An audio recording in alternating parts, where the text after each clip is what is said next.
Hey, what's up, you guys? It's your boy 3 Stacks in this thing, baby. And today I'm going to be going over an update from my prediction princess Shaddolls. Love my princesses, you guys. One of my favorite ritual archetypes. I find that it's the best way that you can play Shaddolls. In my opinion, the most competitive variant of Shaddolls. And the most explosive. It has some crazy combos. And it sets up some really nasty boards. After turn 1. Turn 1's kind of your setup. Turn 2 is where you explode. It's been a while since I've updated my Shaddolls, and that's the main reason why I had to go over it again. I know my Shaddolls rarely ever get any love, but it never stops me from continuing to update them and tweak them and make them better. And I like this list. It's a lot different from, it's very different from all the other lists that I've come up with. And I hope that you guys like this one as well. So let's hop into the main deck. We have a triple Prediction Princess Territory. Prediction Princess Territory is a starter card. She is a follow-up. She is a playmaker, she is a combo extender, and she is the best part of this deck's recovery. This deck has insane recovery, regeneration, recuperation. It's allowed to dish out and distribute boards consistently every single turn without the issue of running low on steam, running low on resources. And she's one of the main reasons why. She applies a lot of pressure. She's also a threat individually by herself. With no other cards, she's a threat herself. She can stop a Goki turn all by herself. She's just such a ridiculously powerful card. There's so much things that make her. She kind of just makes the deck, and there's so many different things that make her so incredible. I absolutely dedicate my turn 1s to trying to get her out, because just by getting her out, you can start up so many combos. You can even tribute your Shaddolls to summon her and get a bunch of effects recurring on different chain links. It's insane. And her best friend is actually Pot of the Forbidden. They're like the husband and wife, I guess. I'm not sure if if it's a guy or a girl. But just think of it this way: this is your attacker, this is your defender. You have the ultimate sword and the ultimate shield. They're very agile, being that they can be more than just attack and defense. These cards completely stop turns. These allow you to set up this infinite recursion where you can dig into your deck for you can either draw 2 cards, you can return all spells and traps on the field to the hand, or you can destroy all monsters your opponent controls. And the only effect of Pot of the Forbidden that's once per turn is his ability where he can look at your opponent's entire hand and shuffle 1 card from their hand back into the deck. But his other 3 of his 4 effects are not once per turn. The one that I abuse the most is obviously the draw 2. That is how you kind of just not only recover, but you start out-resourcing your opponent. This deck can easily grind, and people just don't take the deck seriously enough to understand its potential and capabilities. So a lot of the times what I'm doing with this deck, like, people just never really anticipate the things the things that this deck can make, anticipate the plays that it can make, and never really I guess you can say, I guess they never really like play the deck as if it's a meta deck. They kind of just like play it as if like it's a fun deck, when the deck is actually really powerful and really capable of beating almost every meta deck. And Pot of the Forbidden is, I feel, the main reason. A lot of people start to take my deck more seriously when I drop this card on the field, especially after they read it. Because if you think of it, this card has 4 effects. Only one of these effects had never really been hit. It's Mind Crush, Raigeki, Giant Trunade, and Pot of Greed. Pot of Greed's banned, Giant Trunade's banned, and Raigeki's at 1. And being able to Mind Crush without setting it and waiting a turn and just being able to react whenever you want, it's just insane. This card just, it makes the deck a whole nother tier. It goes from like tier 3 to tier 2 or 2.5. So these are your main deck boss monsters. These get a lot of work done for you. You don't even need to go into extra deck half the time. You can just Raigeki your opponent's field with him. During your opponent's turn, you literally just flip him up, Raigeki their field in any Goki player's turn. If you're playing against Invoked, for example, you might want to use the effect to shuffle a card from their hand into the deck. If you're playing against Altergeist or Paleos, you'll use the effect on in phase, bounce all their back rows back. Like, he's so versatile. For our Shaddolls, I play a very different ratio on my Shaddolls. Skomata is actually my favorite Shaddoll. He is the absolute most versatile of all the Shaddolls. That's why I play 3 of him. I also play the 3 Hedgehog. These are your deck thinners. The most consistent of the Shaddolls. They always net you that +1 whenever you abuse them with your Shaddoll Fusion, especially if your opponent has an extra deck card. You kind of just get that free play, It's really good. Sometimes I even use it to dump Pot of the Forbidden and summon Shikinaga, just so I can special him from my grave during the end phase off of Terra Tray. And Terra Tray's effect to special summon from the grave is not hard once per turn. So if you have multiple Terra Trays, you can special summon multiple times from the grave during end phase. But these are the absolute hands down the best 3 of Shaddolls that you can play in your list. Obviously, you have your R-type base Searcher, which can get you your monsters or your spells and traps. Squamata is virtually any Shaddoll you want him to be because he foolishes them straight from the deck to the grave, thus triggering their effects on a separate chain link. He also is a monster outer. You can flip him and destroy a monster on the field. In addition to all of that, he can even send your Shaddoll core and use core to add a fusion from grave to hand to extend your plays. So that's why I find that he's the best one. He's the most versatile. Something new is I'm actually playing triple beast in my build now. I always play 2 of the card, but I'm actually finding that I need to up my Shaddoll count just in general and play a lot more Shaddolls because some of the games I can't progress my game state to the point that I'm used to or that where I want to get is because I don't have enough Shaddolls, or I'll have one Shaddoll and the wrong attribute, so I'm limited to a specific fusion. And sometimes I end up like alluring and like banish the one Shaddoll in my hand, and it just really sucks sometimes. I really wanted to bump the Shaddoll count, and I found that Beast is one of the better Shaddolls that you can bump, and it won't hurt your deck that much. Because with the fusion or your ritual spell, you still contribute, trigger his effect to draw and deck in a lot more. We also play double Falco. Falco is just insane recovery and recursion for the deck. Being able to loop him with your Terra Tray continues to re-establish your board. Terra Tray will special him. You can then flip him and special another guy. You can just get a lot of plays off of one card virtually. Terra Tray just does so much for the deck. It's ridiculous. And he's also a tuner. I only play 1 Synchro in my extra deck, but you can play a lot more Synchros if you want to go the route of Synchro summoning. Falco is a tuner. We also play 2 Dragons, which is very different from most lists. I find that Dragon really helps me to out floodgates, such as Goals in Match or Rivalry of the Warlords, outing anti-spells, Monarchs Erupt. It just depends what the situation calls for. I also like that he can bounce any card on the field to the hand and it doesn't destroy. So I really like that. I love that he's a 19 beater. And it's really nice to send him off of your fusion plays. Like if your opponent anti-spells you, you can set the quick play El Shaddoll fusion, activate it, and send either him or send Squamata, and then pop the anti-spell out it and set up a fusion play, which is really good. So I love opening with Dragon. I love seeing Dragon. And I hate when I banish the one off of Desires because his effect comes up a lot. He just allows you to outboards completely. Bouncing or destroying is really good. And another Shaddoll that I'm playing now that I never played in the past is actually Hound. And in fact, a lot of Shaddoll lists actually don't play this card. I feel that they kind of underestimate the potential and the ceiling of this card individually as a one-off. Because what Hound allows you to do is typically either a recovery play or he's a play extender. He allows you to trigger your flip effects because he can change the battle position of a monster. Because Terra Tray is only once per turn, so sometimes you need to use Hound, Terra Tray on a Pot of Forbidden, and Hound on one of your Shaddolls, like flip a Falco. Use Falco's effect, special summon another monster. And also Hound's effect, his flip effect, he adds any Shaddoll card from the grave to the hand. You can I'll actually abuse that, especially when you have your setup with Shikinaga or your Gristia, where you need a Shaddoll card in order to resolve their effect. There are times that I've used Terra Tray to flip Hound, use him to add Shaddoll core from grave to hand, discarded it for Shikinaga, who was under the column of Subterra, to negate a monster effect, and used the core to add a fusion, and then discarded that for my Grista to negate a special summon. So he allows a lot of plays to set up a lot easier. And just in general, he contributes to the grind game synergy of your deck. And it's really nice just to play as a one-up. So I actually play 14 Shaddolls in my main deck. And I find that I would never cut any of them. This is the new way that I'm playing my decks. I wanna play a lot more Shaddolls than I normally do. I naturally play 10. And like I play Desires and Allure of Darkness. And you got to think of it like Desires and Allure of Darkness shrink your Shaddoll count by so much that naturally in duels when I was playing 10, I would resolve fusion maybe twice. And after that, I just wouldn't have enough Shaddolls to do anything. And then I still play the 110 Dangle Angel, another one of my incredible tech cards. His deck sucks, but he is a great card. When he's flipped, he specials any flip effect from your hand or your graveyard.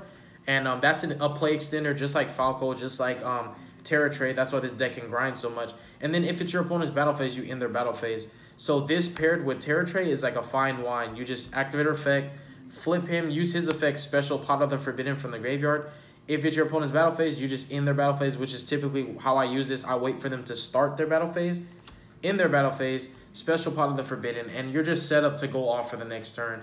And once you flip your Pot of Forbidden, draw 2, you link with him and Angel, go into your Behemoth Phoenix, and you pretty much just won the duel at that point.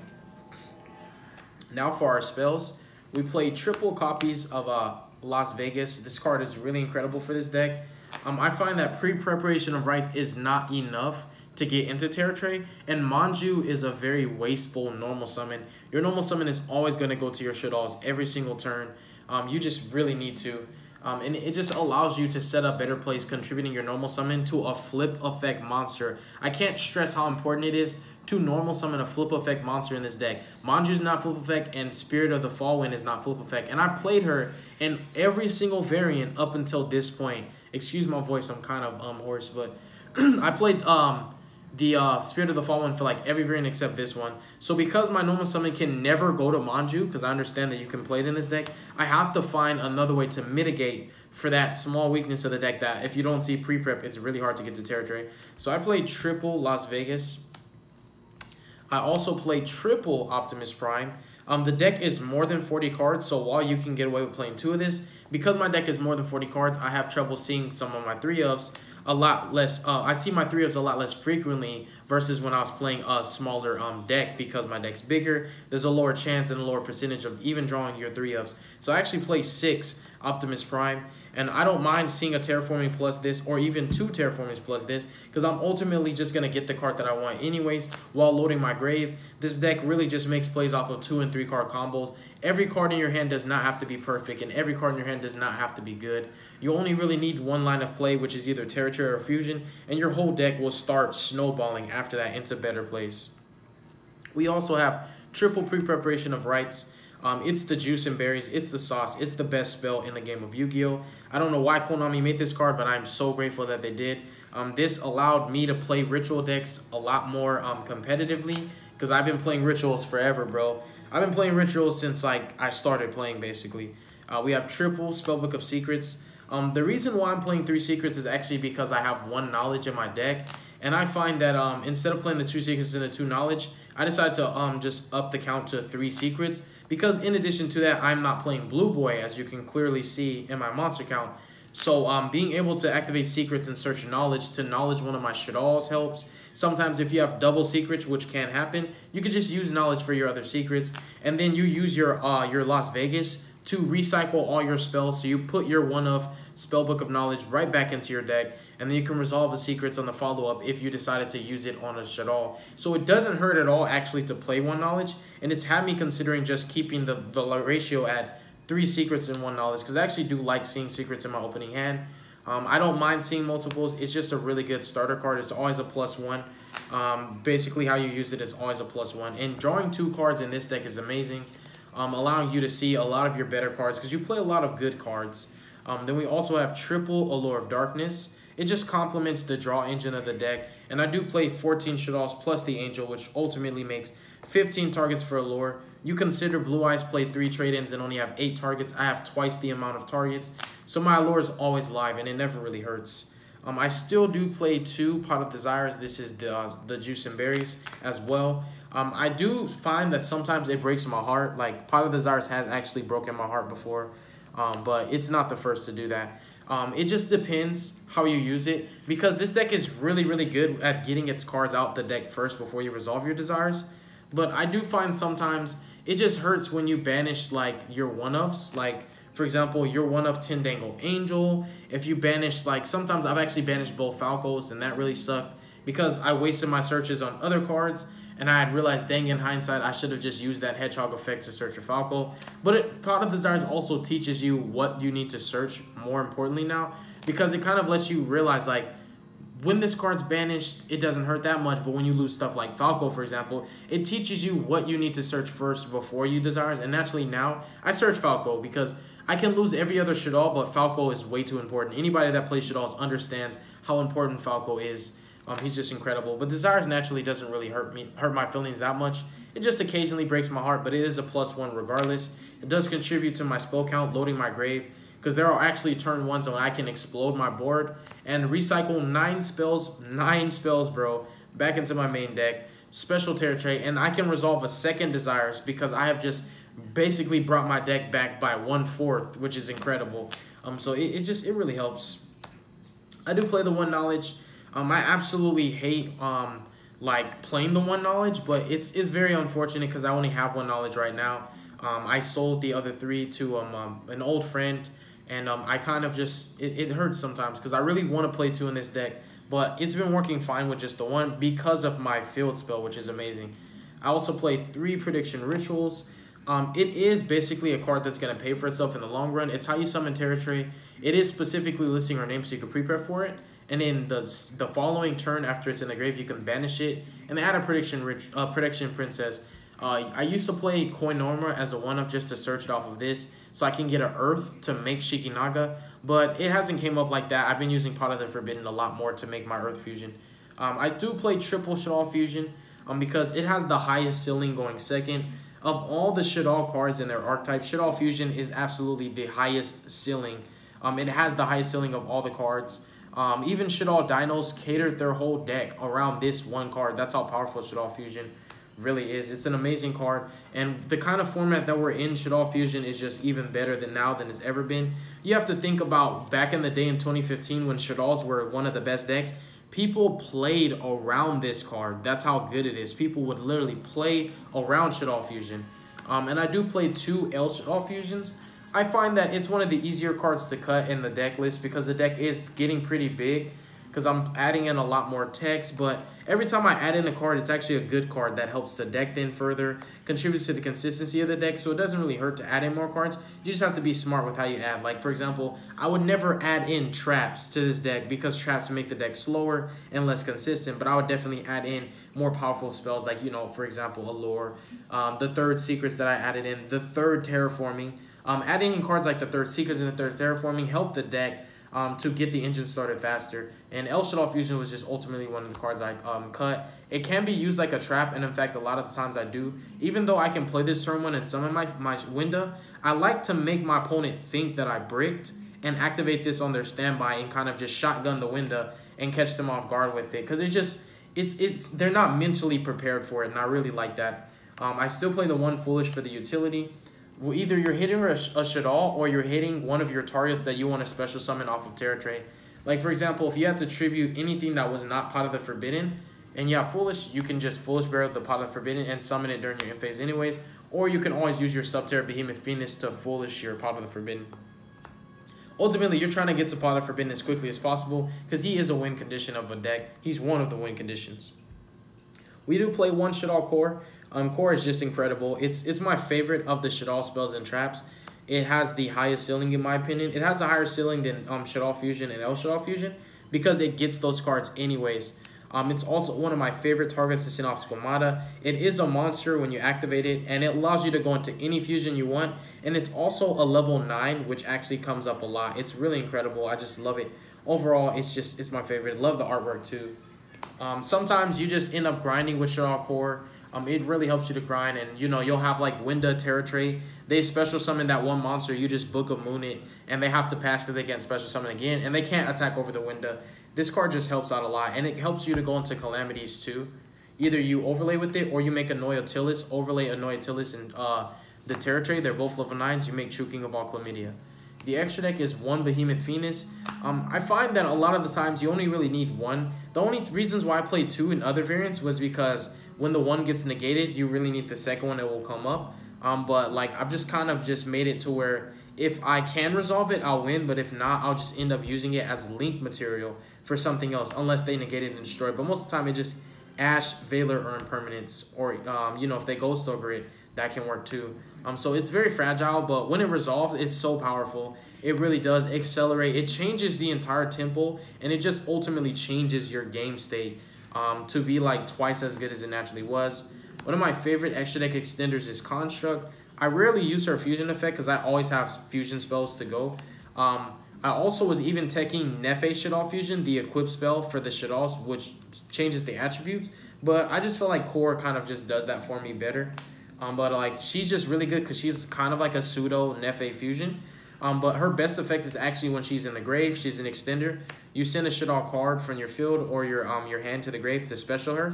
And she's a free link too. So you summon her, and then you link with her, and then you bring her back from the grave and link with her again, and you make a free Nightmare Griffin, which is really good. So she just allows you to make free link 4s that have the requirements like Firewall or Griffin that just say 2+ monsters.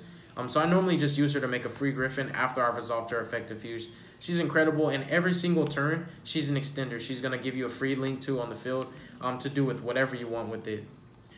I do play Bore Load because this card is Bust Your Boy Wide Open Load. Like, he's that good. It's just Bust Your Boy Wide Open Dragon, and it's one of my favorite cards. If you can just hit a Mermaid or Link Kribo, you can bust a Goki board wide open with Bore Load, bro. That's it. We have Griffin, one of my favorite cards to go into. Naturally, the way you use this, when you make it, you have Terra Tray and Pot of the Forbidden right there. And right here, because it's normally like set up like this, on the zone that Behemoth Phoenix has, you'll have like a fusion there. And it's still pointing to Link Arrow, so it's still linked, so it can still activate its effect. For example, if you want to be reactive and have a Griffin Grista board, that's a really strong lock because your opponent can only activate special summon monsters unless they have them linked. And also Gristia can potentially negate the summon of the link monster, which will cut them off of their monster effects altogether. Then we have Cerberus, we have Phoenix. Just helps you with spot removal going second. And you can get their co-link effects really easy because of Construct. You just resummon her in whatever zone you want, and then you can put them wherever you want, basically. You can kind of just put them, like, you can have her in column number 3, which is ideal. Put these guys there. You can potentially extra link your opponent, but I just don't play the link monsters to do it. It's still really nice, though, trust me. They just really help. And I also still play the Unicorn because there are times that I can draw a lot of cards off of the Nightmares, and it's mainly because of Construct. She is really good. I know that she's not what we wanted, but she's still a really good card in the archetype. You got to appreciate what you got. And then for our fusions, I play triple Winda. Winda absolutely dominates the meta. Winda is a card that, like Shaddoll Fusion, you just have no choice but to play around. There's just no way, like, to just... You can't just look at a Winda and just be like, all right, I'm just going to go off, you know? Like, Winda is just a really, really, really powerful Floodgate-esque effect. And her best ability is not only that she locks your opponent to only, well, each of us to only special summon 1 per turn, but she can't be destroyed by card effects. So you have to basically open with an impermanence to deal with her. And that's basically how you're going to have to do it. If you don't impermanence her, you can't really play. Because you can't Ogre her, she doesn't activate. You can't like Ash Blossom or anything like that. If you Veil her, it's on my turn and she's good on your turn. So you either impermanence or lose if you're a Goki player. Even Trickstars, like, they can Scapegoat, but there's not much they can do after the Scapegoat on their follow-up because they're only going to be able to link summon 1 time. So Winda's just really powerful, really hard to play around. And every Shaddoll floats and gets a fusion back. So normally when a Winda dies, you can just summon another one anyways.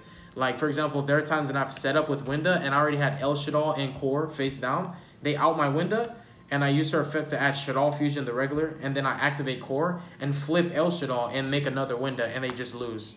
Like, it's just, they pass turn, and this deck's super aggressive. Turn 2, like I said, your board really explodes turn 2. Turn 1, you just kind of floodgate them with Pot of the Forbidden, Terra Tray, and Winda. And after you floodgated them and you stop their turn, because you can even Raigeki them under the Winda, you just OTK them next turn and build a really nasty board. And then the one of Shaddoll fusions that I play 1 Shikinaga, 1 Grista, and 1 Anoyatilis. This is easy to make because your main deck plays Earths. If you are playing Ash Blossoms in your build, this is really easy to make. But these cards are still gone into frequently because of Shaddoll Core. Shaddoll Core is easily accessible to the deck. I normally just literally use Squamata, send Core, and then use a fusion like Winda to add Core from my grave to my hand. Because as soon as I get Core online, like I said, you just grind so much with it. And it allows you to go into cards like this. This locks people out to not be able to... No Soul Charge, no Monster Reborn, no Goki Rematch, no Call of the Haunted-esque effects. Basically, you can't summon monsters from the hand or the graveyard through the effects of spells or traps. That seems like it's weak, but it stops a lot of stuff. Even Big Red. It stops ritual summoning. Like, if, you know, you're... Like, even for me. It's just an incredible and insanely powerful card. And it's a level 9, so when I'm done with it, I just make calamities with it. And Grista negates special summons, which is really incredible. And the most reactive part about Grista and Shikinaga is when they discard a Shaddoll Core, it's not cost. They resolve their effect to negate and then send a Shaddoll card after that, which is really good. So there are times when I've used Shikinaga to negate a monster effect and then discard Komata or Dragon and then pop a back row, which is really good. Or even if you're playing defensively, you just react to their play and then discard Shaddoll Hound and then change one of their monsters to defense so they can't beat over him. For example, we have Dragster as the only synchro because I have monster negation. I have a lot of monster effect negation, but what I don't have, my deck is vulnerable to spells and traps. So I found that Don Dragster was another card that can increase my ceiling. It allows me to play around cards like Evenly Match, Impermanence on the Window, stuff like that. Board wipes don't really hurt that much because naturally everything that I have floats and my recovery is insane. I'm really just concerned about like Impermanence on the Window and Evenly Matched. Other than that, I'm not really tripping. Sometimes you can hit Floodgates. It's a really good card. And I still play the True King of all Chlamydia. It's actually one of the easiest, if not the easiest, XYZ this deck can make. Rank 4s are really difficult to do turn 1 because you're playing a flip effect deck. But your level 9s, you spam level 9s with this deck. So he's just too easy to make. Another card that increases my ceiling. And that concludes my Shaddoll Prediction Princess build. Hope that you guys enjoyed it. I did go very in-depth because a lot of people just don't know why I still play this deck and why I play it so excessively and why I just never give up on it. And I've kind of just gave you guys a lot of reasons and explanations on how good this deck is and why I still play it. It's even a deck that I'm going to take to the next regionals just to see how far I can go with it. God bless you guys. Make good choices. Don't hurt your brain cells. And thank you so very much for supporting my channel. You didn't have to choose me. You didn't have to watch this stuff. You know, you guys make the choice and sacrifice the time out of your day just to watch my videos. And it does not go underappreciated. Trust me. Peace out, you guys.